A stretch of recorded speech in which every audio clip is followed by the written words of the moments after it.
Now, the Project 2025 people from Heritage are basically now staffing the entire Trump administration.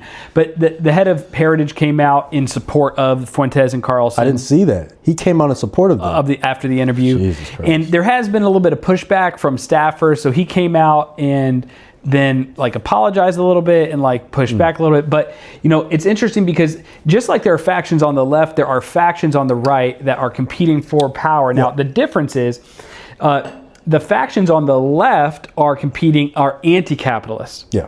The factions on the right are even broader and bigger because I argue that they include the Democrats, right? You know, and this is why I put a TikTok out about this recently. People were mourning Dick Cheney's death, or not, and some people were mourning, and a lot of people were celebrating it, right? And rightfully so. He's responsible for the death of millions of people. Yeah. And so, you know. My favorite clip ever still is, I don't know if you ever saw when Sacha Baron Cohen had that show and he went undercover as like an Israeli Mossad agent. I didn't see that. And he was like he was like doing an interview show as like an ex-Mossad agent or ex-IDF soldier, something like that. Okay. And he's interviewing Dick Cheney and he has like a jug of water that you could use to like pour, like you could use that for like waterboarding basically. Oh, shit. And he's like, this is my waterboarding device. He asked Dick Cheney to autograph it and Dick Cheney autographs it for him. Oh shit! Yes. Jesus Christ. And so people are, you know, rightfully happy that this war criminal is gone. But I wanted to point out, actually, don't forget that Dick Cheney endorsed Kamala Harris in this last election because at the end of the day, a liberal is still a capitalist, and so these are the people that are on the right. And their factions swing all the way from the further left side of that, like a Obama or a Biden or a Kamala, all the way to the crazy right side of that. And there's even two splintering factions on the far right side of that, which are the Bannons and the Musks. Okay, break that down a little bit. Right, so you have like in the center of the right, kind of, you have like the Democrats. Yep. To the right of them, you have the classical Republicans, the John McCains, the Dick Cheneys, the George Bushes, right?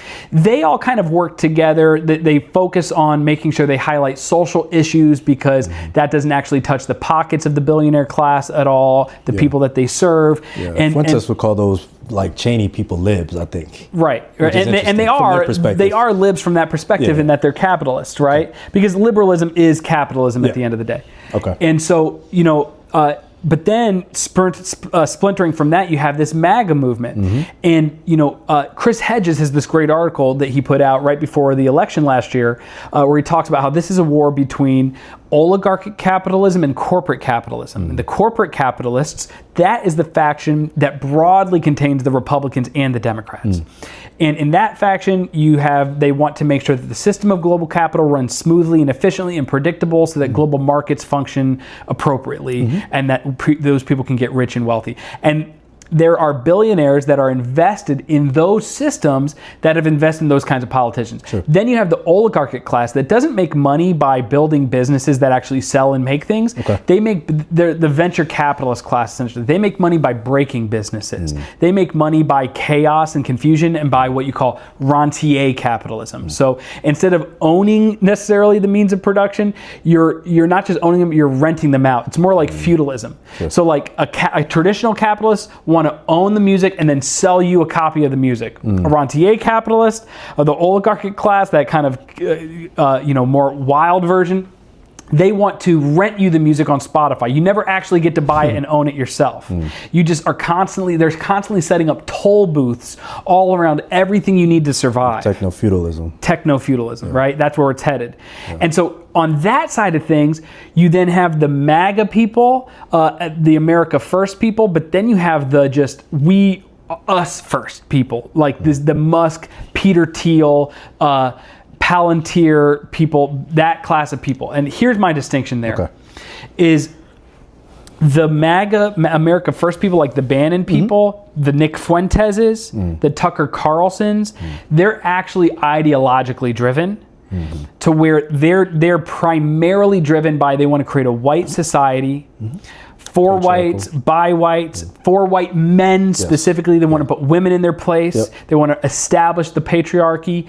They talk about that very explicitly towards the end of the episode. Very explicitly. The Peter Thiel people, they want transhumanism. They don't even care about the existence of humans at all, right? There's still white supremacists, there's still all of that. But what they're really looking for is not to recreate the great American society of the past. They're looking to transgress even future. Like there's that interview with Peter Thiel where he says,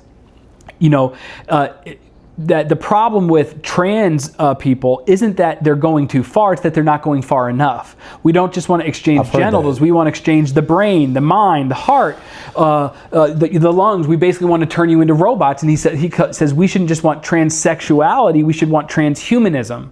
And that's when they ask him, we might roll that clip or something, where they ask him that, do you want humans to persist, humanity to persist? And he's like, well, he sounds just like Musk in that clip about Zoran, right? These people can't get a freaking sentence out. Yeah.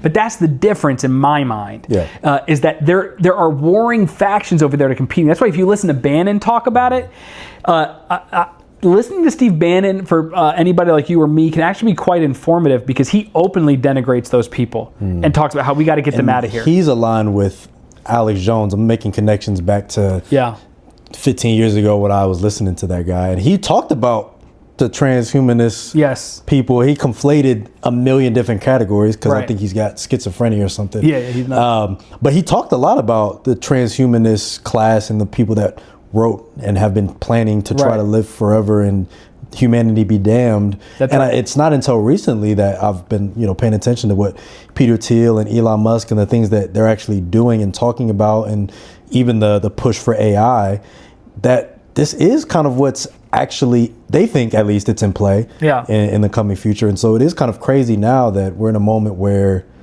they're really trying to put the final touches on this, what they feel like is a master plan. Is it actually feasible? Is it going to happen? I don't know, but I think the thing that's the most important is that they think it's going to happen. They think it's possible. And so, I don't know, I haven't spent a lot of time just trying to parse out the distinctions between like a Bannon and a Musk, but I very clearly can see that as they talk back and forth that they're not aligned, and they're trying to curry favor with Trump.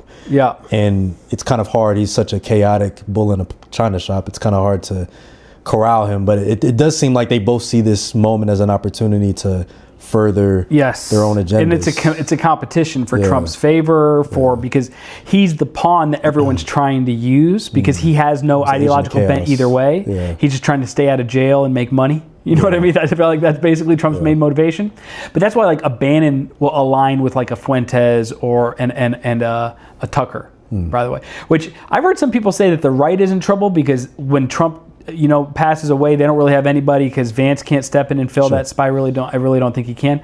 I think they're all forgetting about Tucker Carlson. I think he's that guy. They've got plenty and he's dangerous. Yeah, they got plenty of people that they could tap. I think Carlson is one of them.